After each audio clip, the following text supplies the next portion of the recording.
After school one day, I meet a divine being. It asks me, a perfect score on the national exam, or 75 million in cash. Which do you choose? Are you serious? Every second you hesitate is an insult to that money. With 75 million, who in their right mind would ever sit that exam? And yet, I choose the perfect score. All because the night before the exam I had stumbled onto a post online. The poster asked, cash or a perfect score? I roll my eyes. Another brainless would you rather. I go straight for the keyboard and let them have it. All these people do is make pointless choices all day. If I pick something, are you actually going to give it to me? Then the poster says, go ahead and choose. Give it a shot. I laugh out loud. Does this even need thinking? College graduates are a dime a dozen these days. With 75 million, I could hire 10,000 of them to work for me. Unless, I could be guaranteed a perfect score. Being the top scorer in the nation does sound pretty good. The poster fires back instantly, choose the exam, and a perfect score is guaranteed. On top of that, I will gain brand new abilities, knowledge and skills match to every question on the exam. But there is a catch, I can never tell anyone. The moment I do, the gift disappears. I stare at the screen. This person is laying it on thick. I type back casually, fine, if it is real, I choose the perfect score. If I actually become the top scorer in the nation, even my ancestors would be celebrating from their graves. Then I toss my phone aside and go to sleep. The next morning, the proctor hands out the exam papers. I take one look, and my whole body goes cold. The answers to every single question start flooding into my mind like a burst dam. To be precise, questions I never could have answered before. The moment I glance at them, the perfect answer appears in my head, complete and fully formed. I hold my breath. Then I notice something else. My handwriting, once an absolute disaster, now flows like a master calligrapher's. My eyes go wide. Presentation scores. That has to be it. Even perfect answers lose a point or two on presentation. Now my handwriting is flawless. I blaze through the exam, hand it in, and walk out. Outside, I pull out a pen to test it. I write 3 words. I look amazing. The strokes are stunning. With penmanship like this alone, I could build a career as a celebrated calligrapher. The realization hits me like a wave. Just the language portion of the exam already gave me a skill this extraordinary. What is 75 million compared to this? That afternoon, the math section begins, and I am on fire. Every problem instantly opens up into hundreds of solution paths in my mind, many of them beyond anything I had ever learned, methods that simply do not exist anywhere on Bluestar. When the math exam ends, the exam hall erupts into groaning. I just looked it up. That last question was from Advanced University Mathematics. Is the exam board completely out of their minds? Through the remaining subjects, I breeze through every section. With each exam, more world-changing knowledge floods into my mind. When I am the first one to walk out, the students around me just stare. That guy must have turned in a blank paper. I do not even glance back at them. All I leave behind is the image of someone walking away, calm, unhurried, unreadable. 2 days later, thousands of top teachers sit at their computers grading at full speed. Dean Chen, head of the Southwest Grading Committee, paces the room, warning the team over and over, not a single grading error will be tolerated. One wrong call can change a student's entire life. Barely a moment passes before one of the graders suddenly shoots to her feet. Dean Chen snaps, "What are you doing? Keep it quiet." Grader Aurora looks stunned. "Dean Chen, come look at this. I think this might be a perfect essay." The room falls silent. A perfect essay? Already? Dean Chen leans toward the screen and takes one look. His expression shifts completely. This calligraphy, it is extraordinary. Even if the content were complete garbage, I would still give it top marks for presentation alone. He reads the content, and goosebumps rise all over his arms. In just over 1,000 words, this student captures the full sweep of the Tang Empire's glory and ruin. He suddenly shouts, report it right now. We might be looking at this year's first perfect essay." A few days later, math grading begins. A teacher suddenly cries out, "Something is wrong with this paper. Every answer is correct, but the methods used, none of us can make sense of them." The same scene plays out with every remaining grader who touches my paper. When the results are finally released, I top the nation with a perfect score. The shockwave hits instantly. My classmates drop to their knees in disbelief, screaming, "The universe has gone completely blind." Me, a total slacker who barely showed up, somehow tops the whole nation.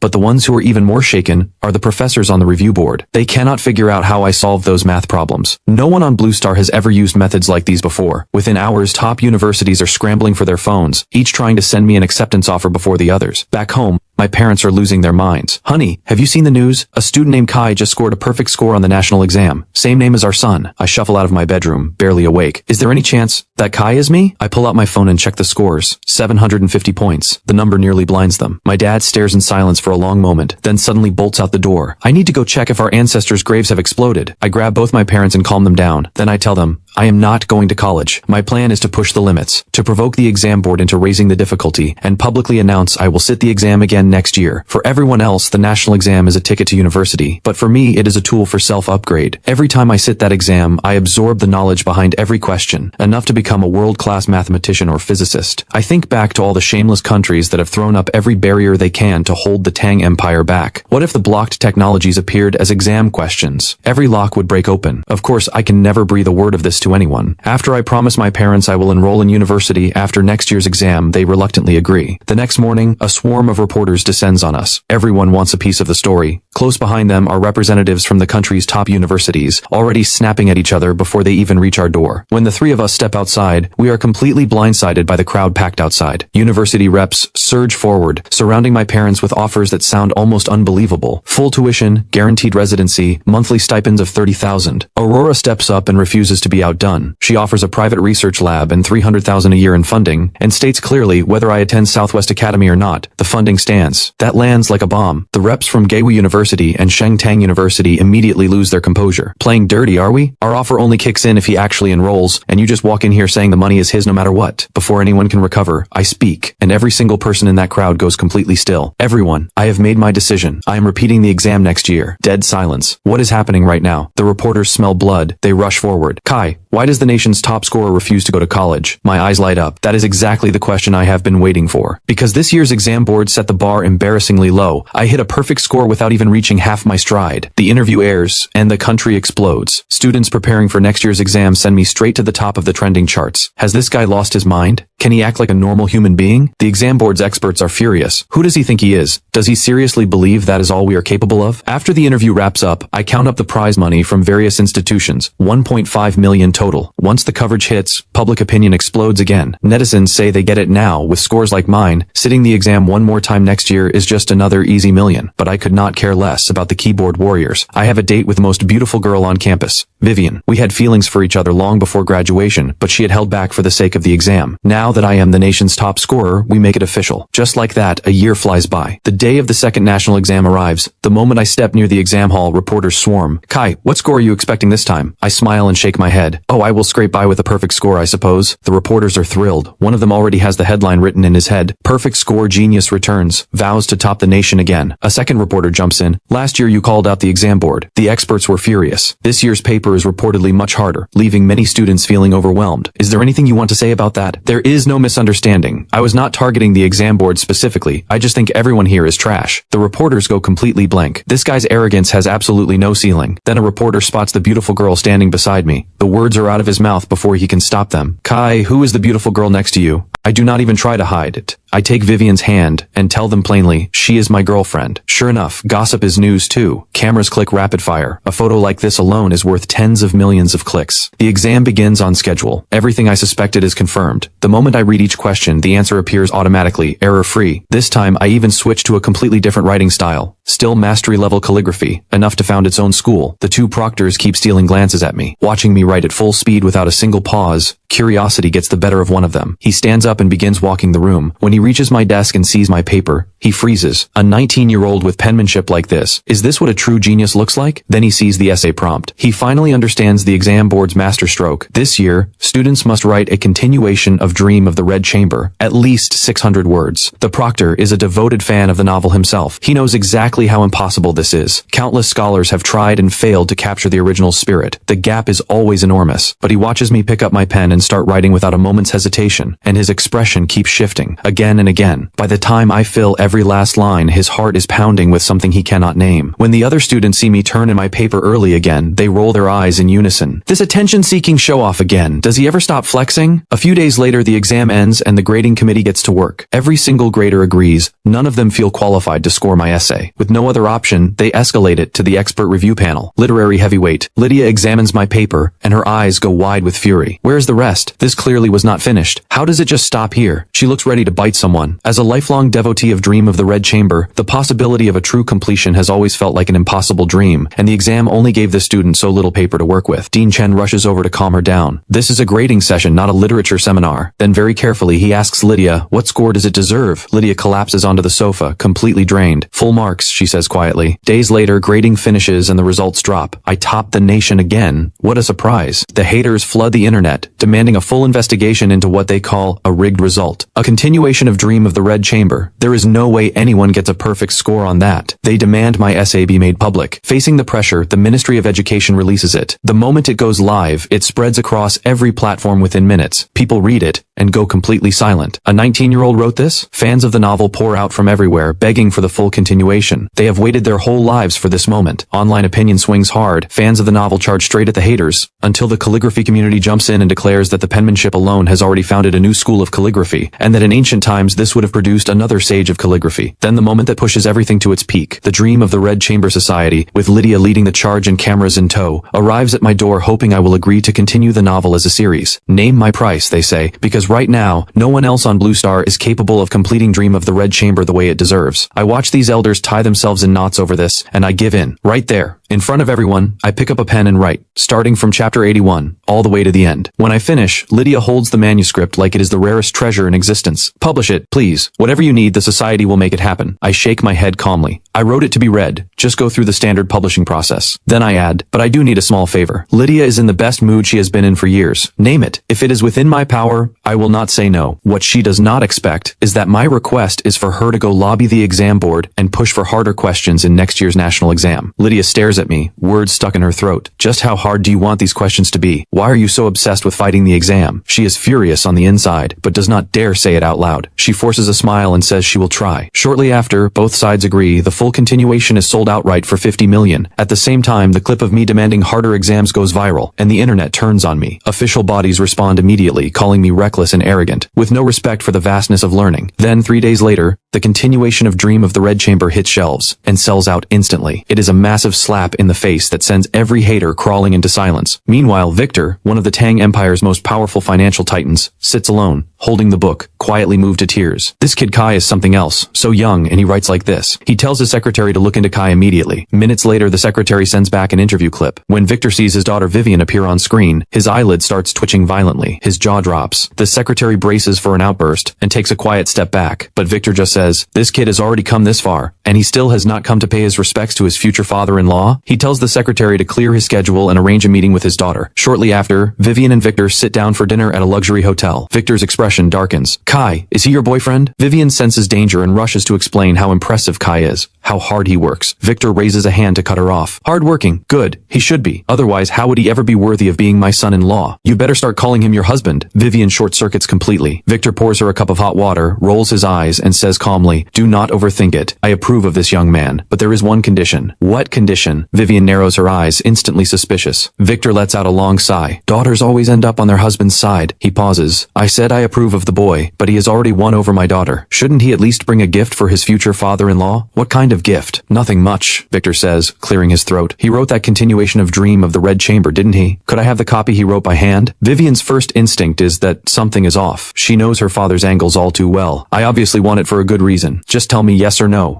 Victor holds his ground. Vivian says this is not her call to make. She will have to ask Kai. Victor agrees without hesitation. She turns to leave, and he quickly calls after her. Be nice about it. Do not upset that fine young man of mine. Vivian suddenly wonders if she is actually adopted. Back home, she tells me everything. I just shake my head with a smile. I didn't expect Uncle Victor to find out already. As for the manuscript, I already gave it to you, Viv. It is yours now. Who you give it to, what you do with it, that is entirely up to you. I pull Vivian close and kiss her before adding, you really do not have to do all this. We are equals, aren't we? We are, she says, but I still wanted your blessing. She exhales with relief and kisses me back. It is such a good thing you said yes. Now there is nothing standing in our way. We go together to meet Victor. Things start off just fine, until Victor clears his throat. So, when are you two making it official? Vivian spits her tea straight onto Victor. Dad! I knew Victor was on board, I just did not realize he had fully surrendered. Uncle Victor, we are only 19. Right, what was I thinking? Victor smacks his forehead. Too young for that, but we can still hold a banquet. When can we get both families together and set a date? Let us make this official. Dad! Vivian panics. What father rushes to marry off his daughter like this? Even if I am completely on board, you cannot just say things like that. Victor gently waves her off. Patience. I know this looks hasty, but a young man this exceptional, if we do not lock it in fast, what if something changes? What if someone else swoops in and takes him? I honestly have no idea how to respond to any of this. I do my best to calm this very enthusiastic man down, then make up an excuse and drag Vivian out of there. Not long after, the national exam results drop again. I top the nation with a perfect score. Again. Every elite university extends an offer. I turn them all down. I go even further and publicly declare the exam was too easy, and challenge the exam board to bring something harder next time. Because what I am actually doing is using this process to unlock the technologies being blocked from the Tang Empire. But I can never say that out loud. The moment I do, the gift disappears. So the internet decides I am just impossibly arrogant. People even show up outside my house demanding answers. answers. But I am thinking on a whole new level now. I take the 50 million from the novel, buy a luxury villa, and shut the world out until a devastating piece of news breaks. Eagle-class flight YH739 has gone missing. 261 Tang Empire passengers are unaccounted for. If the exam board steps up and gives me the right questions to unlock new skills, locating the wreckage should not be impossible. Around the same time, the Ministry of Education issues key updates to the coming year's national exam. First, questions must reflect real-world events and current affairs. Second, the limit on answer sheets is removed. Students may request as many sheets as needed, ensuring no essay is ever cut short mid-sentence again. The year 5013 national exam begins. I can feel the sharp stares from every direction. Because I personally forced this exam to get harder,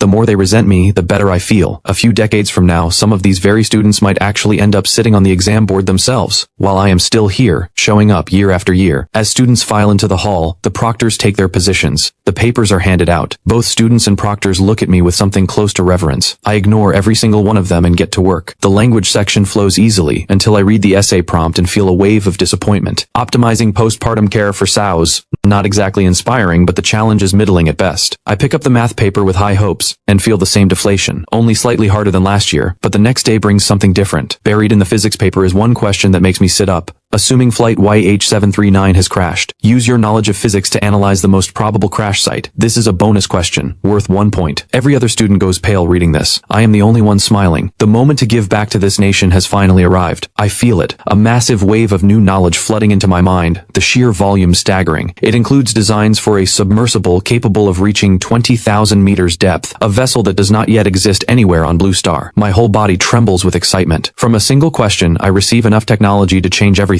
I hit the jackpot. Then a thought flashes through me. Could this be exactly what is needed to find the wreckage? But right now, the real world still has no answers. When the exam ends, every student debates where the plane went down. No consensus, no official answer. 2 weeks later, scores are released. 749. I wrote the correct answer, and they still docked me a point. Fine, I will prove it myself. Online, everyone is mocking me, saying I have finally run out of tricks. Reporter Bianca comes to my home for a live-streamed interview. Her professionalism is sharp. Her voice warm and precise. Less than 30 seconds after going live, viewership breaks 1 million. Her first question, how did you feel your performance went this year? I answer without missing a beat. Consistent. The comment section erupts. You talk yourself up constantly, so why didn't you get a perfect score? I look straight at the comments and fire back. Whoever just asked that? Who told you I did not? Bianca and every viewer freeze. Who told me? Nobody had to. The official result is public. The highest score in the nation is 749. Are you saying there is something higher? I reply, the grading committee made an error. My answer was correct. They simply did not verify it. Once I locate the crash site, my answer proves itself. The internet detonates. At the exam board celebration dinner, one member happens to be watching the live stream. He slams his glass down. The nerve. Is this guy for real? Who does he think he is? I look directly into the camera and say without blinking, flight YH739 lies at the deepest point of the Jordia Trench. Bianca blinks, then snaps back to reality. That is the deepest ocean trench on Blue Star. Did he just say he will go down there and prove it himself? Can he actually reach 20,000 meters below the surface? After the interview ends, the whole internet laughs at me, saying I have lost my mind. What they do not know, I may not be able to build a submersible myself, but my future father-in-law Victor is not someone to be underestimated. 3 days later, Vivian and I fly to Shen City, home to some of the Tang Empire's largest shipbuilding companies. When Victor hears I want to start a company and build something, he hands me an entire building to use as a lab. I stand in front of the team and announce Apex Tech's first project, build a next-generation deep-sea submersible and retrieve the aircraft from the trench. The moment the project leaks, the internet loses it. Some people accuse me of exploiting a tragedy for attention, but netizens quickly discover that Apex Tech already holds hundreds of patents, technology that has left even the world's most advanced foreign companies stunned. 3 months after Apex Tech is founded, the submersible is fully assembled and ready for testing. Something that can go where no one else can go. We name it Leviathan 1. The engine roars to life. Within moments, it reaches 78 meters per second in descent. The test crew can barely process it. This thing is supposed to be diving, not hitting highway speeds. Does it think water resistance does not exist? Right at that moment, Leviathan 1 sends back a warning signal. It has detected a foreign submarine lurking in our waters. I immediately issue the order to scan and analyze the submarine's data. At the same time, 3 destroyer ships on the surface are on patrol and suddenly pick up a signal from below.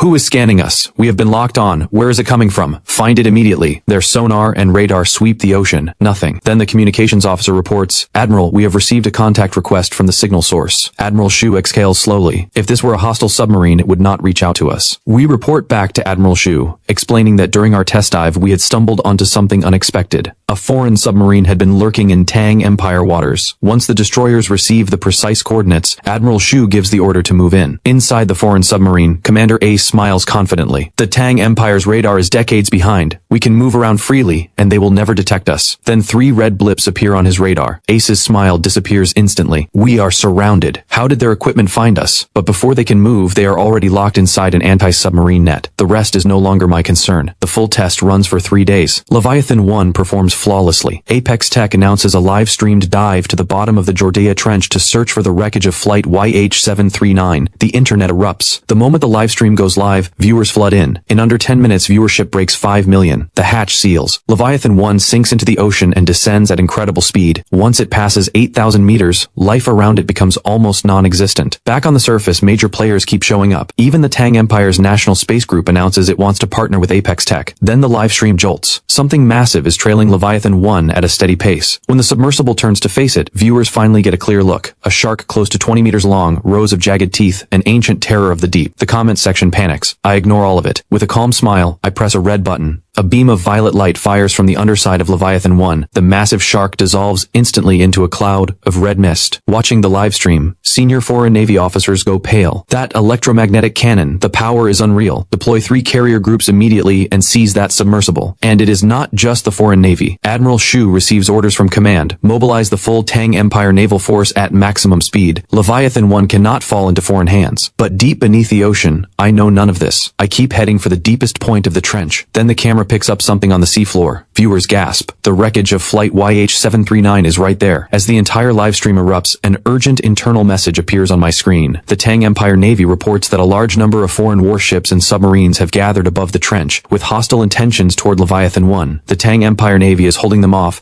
and will do everything in its power to protect me and the vessel. The moment that message hits the screen, viewers go cold. What is this? Are they actually about to go to war? At the same time, the foreign fleets on the surface begin accelerating. Admiral Shu is furious and frightened. We cannot fire first. The consequences would be severe. He orders the fleet, short of opening fire, do whatever it takes to hold them back. Inside Leviathan 1, I am burning with rage. One thought takes shape in my mind. Give me 3 years, and the Tang Empire's fleet will rule every ocean. But alongside the fury, there is grief. If any of our sailors are hurt because of this, they will pay for it in full. On the surface, both sides are at the breaking point. Interceptor weapons roar, desperately knocking back incoming missiles. But the gap in firepower is overwhelming. Admiral Shu's ships will not hold for 3 minutes. In a naval operations center somewhere, an elder slams his fist and roars, "Get the Dragon's Fist missile system ready. If they do not cease fire in 10 seconds, we strike back with everything we have." At the same time, urgent alarm sirens suddenly blare inside every foreign warship. Commanders shout, "Cease fire! Pull back! We have been locked by the Dragon's Fist system." And because of this incident, the submersible I developed draws a stampede of industry titans, placing 30 billion in orders in a single wave. With that kind of money pouring in, I make the announcement with maximum fanfare. All employee salaries are tripled, weekends fully off, and anyone who works overtime gets fired. The cleaning lady, when she hears she will earn 20,000 a month, immediately calls her daughter to come apply for a janitorial position. Right on cue, an expert publishes an article, blasting the wages as too high and damaging to the work ethic of young people. I see the article and respond publicly. Apex Tech has money to spare, and anyone with real drive is welcome to join. This move flips public opinion completely. People who were sending hate just days ago are now fans. Kai, you are a legend. Meanwhile, the long silent exam board is dragged back into the spotlight. Director Stark had once promised, on record, that no one would ever achieve a perfect score. Then I went underwater and proved him wrong. His face has been stinging ever since. Director Stark feels a surge of blind fury rising in his chest. I refuse to believe it. Next year I am putting unsolved mathematical conjecture problems on that exam. Let us see Kai solve those. Meanwhile, I am meeting with General Wu, who hopes Apex Tech will enter into a deep partnership with the military to develop a carrier strike group surpassing anything the foreign navy has. Whatever I need, he says, name it. They will even give me a military commission if I want. I listen to the full proposal and break into a cold sweat. They really do think highly of me. But the problem is, I genuinely do not know how to build a carrier. After a moment's thought, I put forward 2 conditions. General Wu, you know I sit the national exam every year. What I need next year is for the military to step in and get some questions about carrier technology onto that exam. I will answer them. General Wu is speechless for a moment. What kind of condition is that? Our military research institutes spend hundreds of billions a year, and you want a national exam question? I admit my situation is unusual, but an opportunity like this is too good to waste. General Wu finally agrees. One relevant question will appear on next year's exam. I press forward with my second condition. If I successfully deliver on the carrier technology, I need General Wu to help me obtain a defense research license. After further discussion, the military representatives leave Apex Tech. An aide cannot hold back. He asks General Wu why he agreed to any of this. General Wu smiles with quiet confidence. The national exam has been reformed, hasn't it? A 1-point bonus question submitted under the military's name. The Ministry of Education will not say no. And if Kai truly helps the Navy break through, 1 defense license is nothing. We would give him 30. I watch General Wu walk away, quietly hoping next year's exam brings something truly challenging. Something like, how would Blue Star defend itself against an extinction-level alien attack? At that rate, we would end up dominating the entire galaxy. Shortly after, the military contacts Director Stark, and the representative explains the purpose of the visit. They want the exam board to include a 1-point bonus question on the physics paper. When Director Stark sees the question,